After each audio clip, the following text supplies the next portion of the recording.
Your Excellency, the President and the Commander-in-Chief of the Armed Forces of the Republic of Kenya, Your Excellency, the First Lady, Your Excellency, Heads of State and Government, Your Excellency, retired President, Your Excellency, Ambassadors and High Commissioners,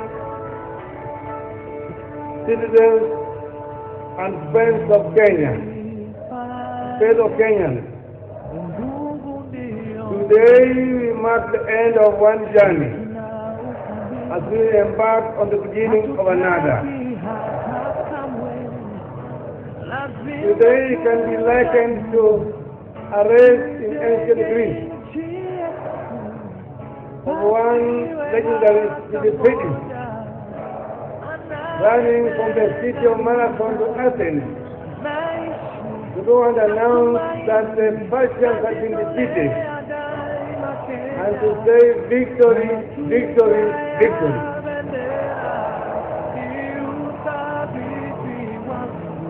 On the 4th of August this year, Kenyans stood one by one in the solitude of the polling booth and voted in favor of a new national constitution. In that moment, so fleeting and yet so historic, decades of struggle for a better future were finally rewarded. The 4th of August will go down in history as the date on which we, the people of Kenya, formed a more united nation and established the groundwork for justice, unity, and the full blessings of liberty for ourselves and for posterity.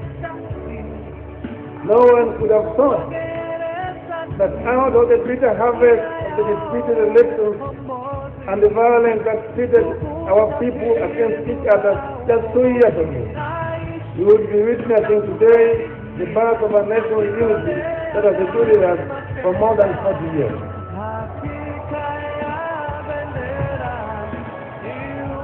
Today, we close a long chapter in our history. We put repression, exclusion, dictatorship, and heroic struggle behind us once and for all.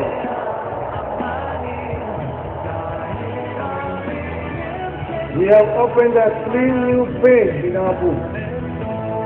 On that page, we begin writing the story of an equal and just society.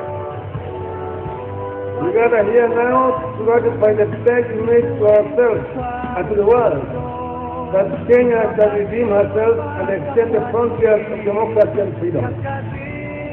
This freedom has eluded us for more than 40 years. Each time we came close to attaining it, it slipped from our grasp. Each time we missed it, ever greater repression seems to replace the justice we sought. But a time comes in the life of every nation when citizens have to choose between the status quo and the future that is full of promise. In dedicating this supreme law, we pay our respect to those who walk this land before us, who saw its beauty, and who fought for fulfillment for all its citizens. We remember Theo Pinto, Josiah Mangi Kariuki, Jaramogi Odinga,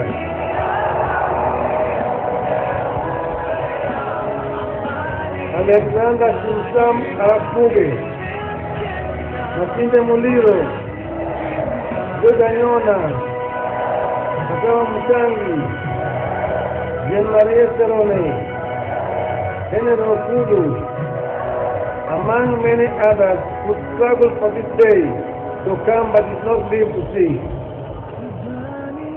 We honor Kenneth Matiba, Charles Rubia, Martin Sikuku, Wangari Madai, Jelagas Mutai, and the young stars of the Second Liberation, to mention but a few who pushed us closer to this day. These are but a few of the Kenyan patriots who sacrifice to make today a reality. At a great risk to their lives, they challenge dictatorship. They paid great prices to liberate our country from impunity. Collectively, we owe them a debt of gratitude. In the words of the late Sir Winston Churchill, never have so many or so much to so few. We thank and honor our President, Mwai Kibaki, who has today signed into law what we endorsed on the 4th of August. Mwai Kibaki resigned from government and joined the opposition in 1992 and never looked back, and worked with us step by step, facing tear gas and the pardon in order to reach where we are today.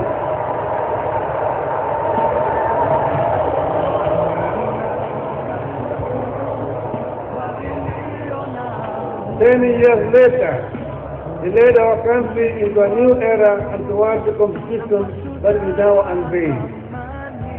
We thank the Jan coalition government for pulling together to deliver this critical item of our national cause. We thank our members of parliament for standing firm and for ensuring that the constitution is delivered. We salute the women and the youth of Kenya for their heroic participation in the rebirth of our nation. We owe the gratitude with Excellency Dr. Kofi Annan,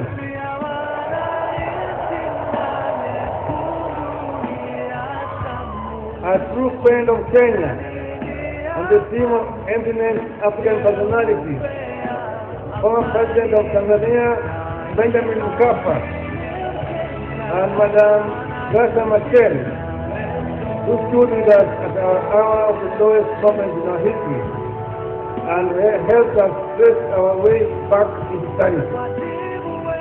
We proclaim this new law, supreme law, with the firm belief that lasting peace and security and prosperity for all can only come if we all enjoy freedom and justice as equal.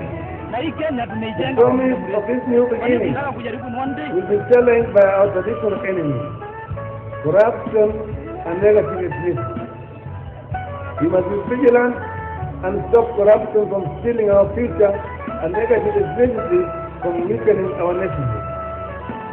To those in charge of public affairs, may public service be what it is, public service and not self-service. This new beginning must mark the end of shallow political partisanship and herald the start of mature competition among political parties. To all the people of Kenya, I say thank you for taking your destiny into your own hands.